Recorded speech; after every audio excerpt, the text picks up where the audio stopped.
안녕하십니까. 이번 시간에는 물류의 상물 분류에 대해서 설명하도록 하겠습니다. 학습 목표는 상물 분류와 제약이론. 그래서 상물 분류라는 게 뭐냐. 상거래와 물류를 좀 물류를 분리한다. 이런 개념이라고 보면 돼요.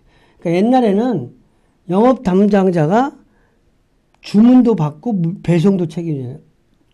물류도 이동시켜주는 그런 개념이었다면 이제는 상물 분류는 영업 담당자는 영업만 하고 물류는 창고에서 나가는, 그럼으로써 물건 거래하는 것 같고 물류 흐름을 좀 분리시킨다, 전문화시킨다, 그런 부분이라고 보면 되는데, 이 부분을 좀 자세히 하고, 제약이라고 하는 것은 모든 어떤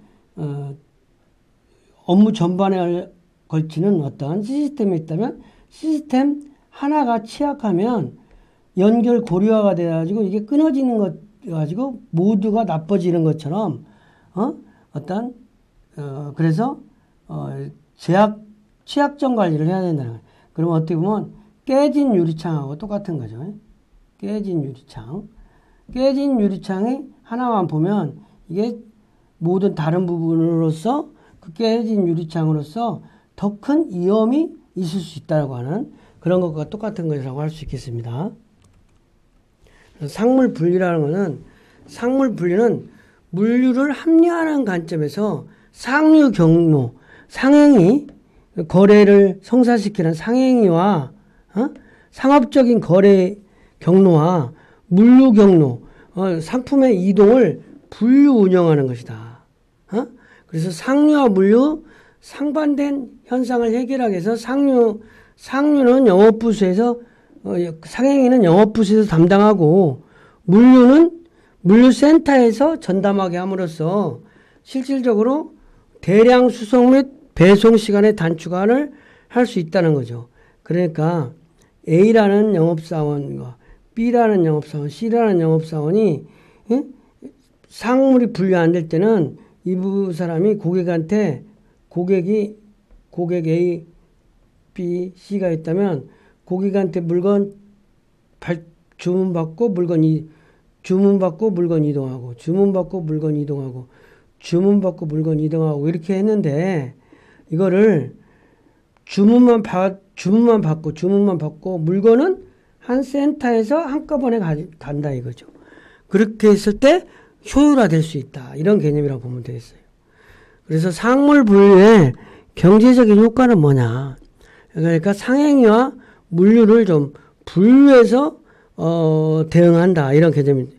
그래서 이제 수송 물건을 수송하는 단계에서도 물류 거점을 통한 배송으로 수송 단계에서 통합 및 대형 차량을 이용하여 수송비를 절감할 수 있다라고 할 수 있는, 그러니까 어떤 A, B, C 고객을 A 영업소에서 나가고 B 영업소에 나가고 C 영업소에 나가고 이렇게 나가면은 나가지 않고 한 물류센터에서 한꺼번에 이렇게 가면 차를 큰 차로 하나로 효율화시킬 수 있다. 그 다음에 물류 거점과 고객 간의 배송 단계를 축소시킬 수 있다는 거죠. 지점과 영업소에서는 영업만 하고 배송 차량은 배송 전담 센터에서 한다는 거죠. 그러면 물류 거점에서도 재고를 축소시킬 수 있는 거죠. 그리고 물류 거점이 집약화로 창고를 자동화한다든지 하역을 기계화한다든지 어떤 공동 수배송 등 물류 합리화의 추진이 가능하다는 거죠. 그 다음에 전산화로 사무 처리가 경감된다는 거죠. 그 다음에 영업부는 판매 활동에만 전념할 수 있게 되어서 도소매업 매출이 증대될 수 있다. 그 다음에 제조업자의 경우는 유통 경로 전체에서 물류 효율화를 또 실현이 가능하고, 전문 물류업자 육성으로 물류 기능의 전문화가 확대된다. 그러니까 상류와 물류를 구분함으로써 전문화가 된다는 거죠.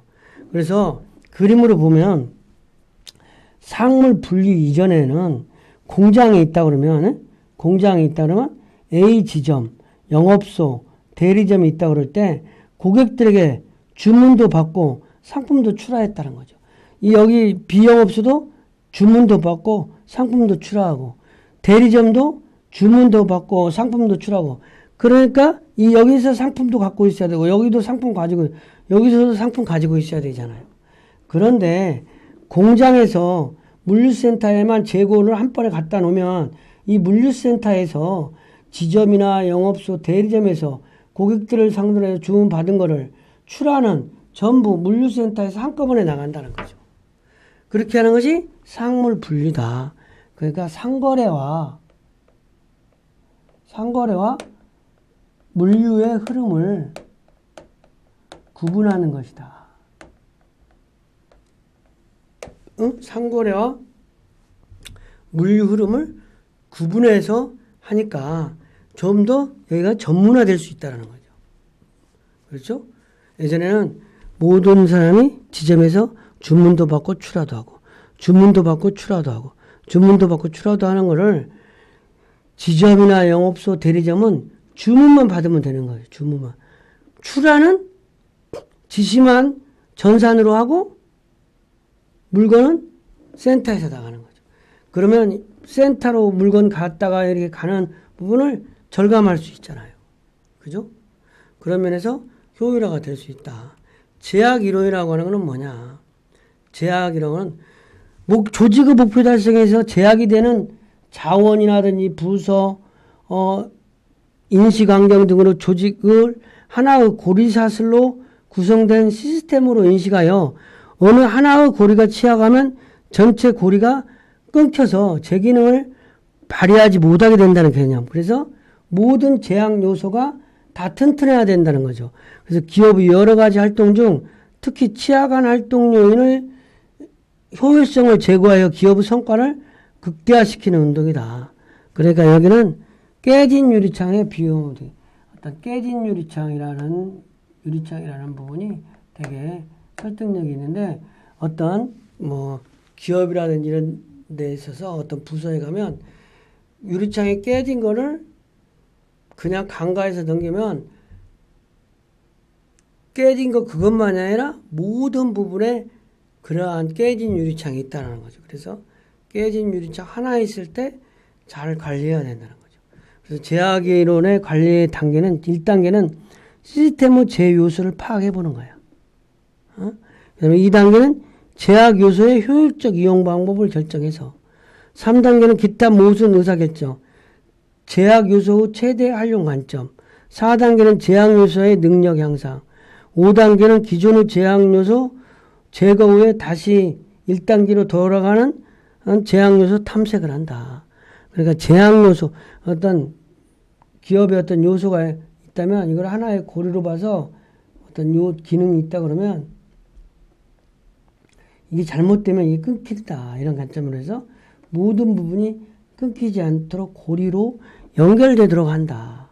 이러한 관점이라고 보면 되겠습니다. 그래서 물류 합리화라고 하는 거는 물류 합리화는 결국에는 비용 절감하는 것인데 생산의 합리화 및 생산비 절감을 기여하여 판매에 있어서 고객이 만족할 수 있는 가격과 서비스를 제공하고 동시에 기업이 이익을 얻을 수 있는 비용으로 물품을 제공할 수 있도록 물류 기능을 원활히 하는 것이다. 그럼으로써 어찌됐든 하는 것인데 기업의 입장에서도 물류 합리화는 비용 절감과 서비스 조정이 주요 대상이며 물류 합리화를 추진하는 데 있어서 원료 조달에서 생산, 판매에 이르는 각 기능 간, 기업, 조직, 부문 간의 상충관계를 고려하여 총 비용이 최소화되도록 하는 것이 필요하다는 거죠. 학습 내용을 정리하면 상물 분리다. 상류와 물류 흐름을 분리해서 영업을 해서 효율화하는 것이다. 그래서 실질적으로 상물 분리의 대표적인 사례는 우리나라 회사의 지오영이라는 그 의약품 도매업 회사가 있어요. 이 회사가 비약적인 성장을 했는데 이게 상물 분리 원칙이야. 뭐냐면 옛날에는 제약회사 영업사원이 영업사원이 실질적으로 제약품 물건 제약할 때는 영업사원이 물건 약국에 가서 영업도 하고 물건도 납품하고 그런 부분이었다는 거지. 그런데 제약 약국에 영업하는 사람은 영업만 하고 물류는 분리해서 하는 부분으로 하다 보니까 영업에 대한 전념할 수 있잖아요. 그래가지고 회사가 그렇게 컸는데, 그러니까 이런 거거든. 김우중이라고 대우그룹 창시자가 신문 배달을 하는데, 다른 친구들은 신문 배달을 10부 하는데, 김우중 회장은 100부를 했다는 거야. 그 100부를 한 게 뭐였느냐. 다른 사람은 신문 배달을 하고 돈 받고, 신문 배달하고 하고 돈 받고 그랬는데, 김우중 회장은 먼저 신문 배달부터 옆 백집에 막 배달만 하고, 오후에 가서 수금을 한다는 거죠. 그러다 보니까, 백집을 할 수 있다는 거야. 다른 사람은 신문 배송하고 돈 받고, 배송하고 돈 받고 그러다. 그런 것처럼 상거래와 물류를 전문화시켜서 분리하니까, 분업의 효율하고 분리화해서 효율화하다 보니까 기업이 클 수 있다는 거죠. 그래서 상물 분류는 경제적인 효과가 수송 단계라든지, 배송 단계라든지, 재고 단계라든지, 전산화로 어떤 사무처리 경감이라든지, 많은 부분에 실질적으로 이점이 있을 수 있다는 거죠. 그리고 제조업체의 경우에도 유통 경로 전체에 물류 효율화를 실현이 가능하다든지, 그리고 전문 물류업자 육성으로 물류 기능의 전문화가 확대가 가능하다든지, 이런 부분을 통해서 우리나라 내가 얘기했지만 대표적인 회사가 지오영이라고 의약품을 영업하기가 되게 어려워요. 근데 그 사람들이 영업까지 하려고 그러면 좀 전문성이 없어지고 약국에서도 저 사람은 배송기사라 이렇게 생각할 거 아니야. 근데 배송은 배송하는 사람만 하고 전문적인 그 약국 영업을 하니까 조금 더 전문화될 수 있잖아요. 그리고 전문성을 키울 수 있고 또 약국의 어떤 그 약사에게 그 대응하는 기술 같은 것도 더 뛰어나고 그러다 보니까 회사가 크게 됐다. 그래서 대표적인 사례가 지오영 사례다. 이 지오영 사례는 한번 좀 여러분들이 학습 사례로서 연구를 해서 한번 좀 과제라든지 이런 부분을 통해서 발표하는 계기가 있었으면 좋겠습니다. 이번 시간 강의를 마치겠습니다.